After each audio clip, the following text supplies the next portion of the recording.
PlanGrid, which is for construction people, architects, project managers, supervisors, engineers, designers. You can see here it's a really good app. I use this app daily. As you can see, when you first go into it, shows your projects that you have on your device, and you can sync this up anytime you go on the internet to the PlanGrid website. You can upload your files, and it syncs them to your device and keeps you updated so that you can work on it out in the field. And your first view here is the grid view, and I can change this. I can make these apps larger or smaller, and I like them smaller once you get used to your drawings and see what they're used to looking like. It's easier to say I know I'm going to the architectural page or going to the electrical drawings. Up here you have a drawer, a file cabinet that houses your attachments, your punch list log, your project history.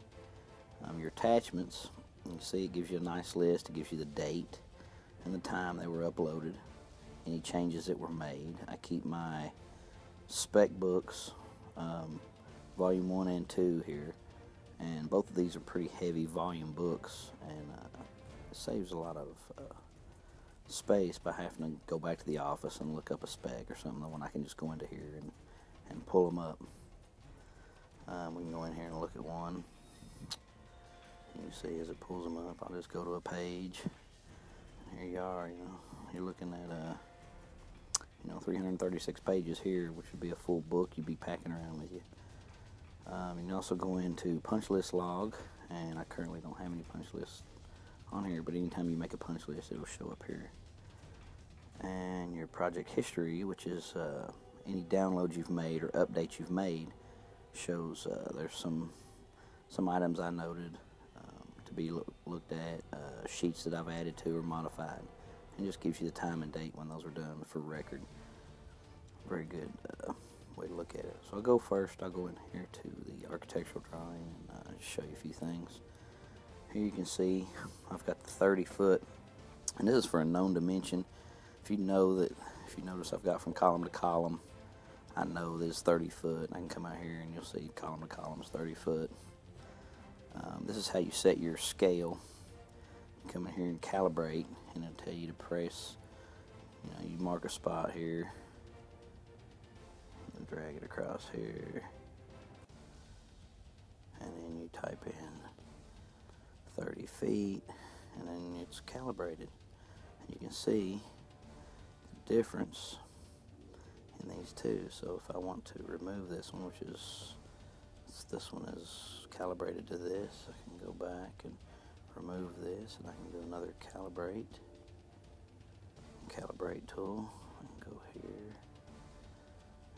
here, I'm going to say 30 feet, and then I can fine tune it, and I'm going to zoom in, pinch to zoom, select it, and I can scroll over here and try to get it a little closer to the column lines.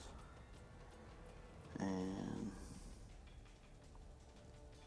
that's pretty good. So now you have your scale set. So now when you go in here and you want to do a measurement, you just tap and hold. It gives you the measurement, and you go different directions with it, and it just shows you the different measurements.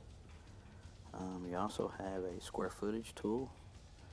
So if I want to do square footage of a room, I can do that, and I can go in here and adjust, fine tune it to fit the room.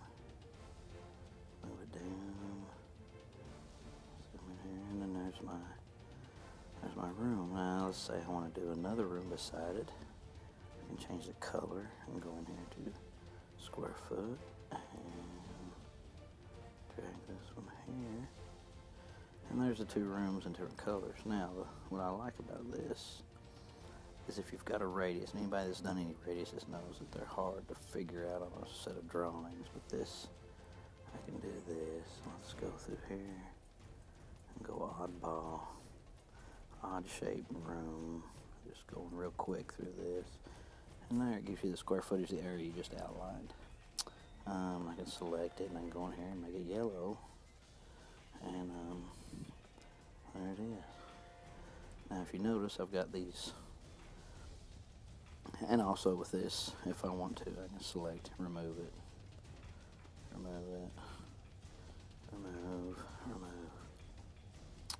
There's some wall lines I changed, but you can notice here on the detail, this A3.1, now when I select it, it jumps to A3. These are hyperlinks, and you can set up hyperlinks with this button here, and what happens is I've got the option of using a cloud or a circle or a square to designate my hyperlink, so that when I choose my hyperlink, it goes to the page that I want, the detailed page I'm looking for. So if I want to see the detail of this cabinet, it's 8 on A31. It's quicker to just jump to it. I go to detail 8, which is here. Nope.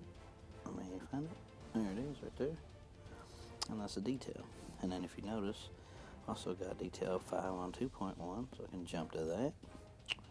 And detail 5 would be the side view of the casework. So it's pretty interesting. And I can also go back to sheets, and I can go A7.2, and you can see here I've made some changes. Now these were changes that I made on the computer on review, and I'll do a review of review later, but we added a soffit to this space, and I did this on the computer, and then when I updated my drawing, it updated this page. And we also changed the ceiling tile in here from square to diagonal in a few rooms. You can see that, and I made a note, who's changed it, the date, and that's how you do that. You can see I've highlighted the ceiling elevations in here. It's real easy to do with a highlight tool. And let's say we've got a change in this lobby, elevator lobby. Let's go to red and go to this cloud, and I can make a cloud space. And I can refer it to a drawing or an attachment with this hyperlink. So let's go out of that. Let's go here. Let's remove that. Let's add the hyperlink cloud. Do that, and it'll ask me, do I want to do it to a sheet, to an attachment? Let's do it to an attachment. Elevator lobby. And done. So now this is attached to this link. Shows elevator lobby detail that has been changed. So it's pretty cool.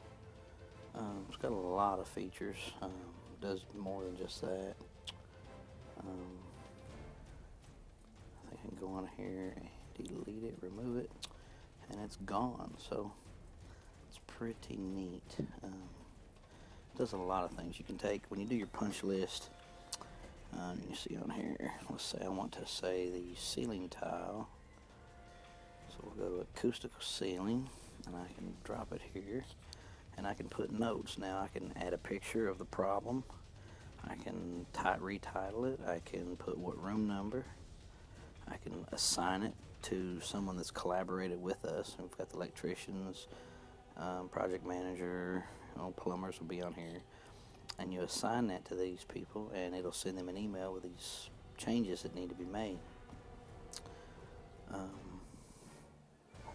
Permanent delete, and there you have it. Now I can go to pages and pages, and you can see right here I've made notes. It's just easy to keep track of.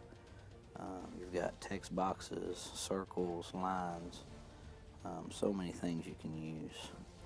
And then you can also, always go into your attachments, go into your version. So if this is an updated version, it'll have more than one version. You can always go back and check an older version, or you can make sure you're on the current version. This would be sheet history, and it'll show you. See, this is the only sheet I've downloaded for this one. So if I just go back, I know for a fact that this one has probably got more than one version.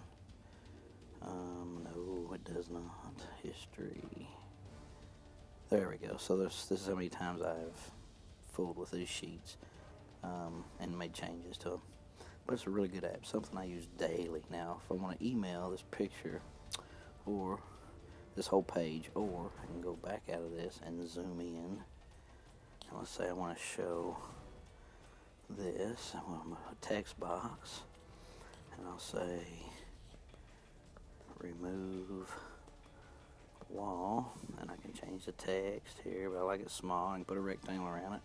I'm done. I can grab it here, move it here, and then I can come here and grab an arrow and pull an arrow out, tap it, and I can move it up here and attach it to the box, and I can swing this around, and boom, now I have a note, a detailed note. Now I can send this, just this view. You can see here I've got the view, or if I had a picture of this wall, I could send the PDF view and the photo, or I could send the full page. So it's pretty handy. I mean, this thing is just full of features. So I recommend this very well. It's a great app. Works really well, and the support people are very good. So I recommend it. PlanGrid for Apple.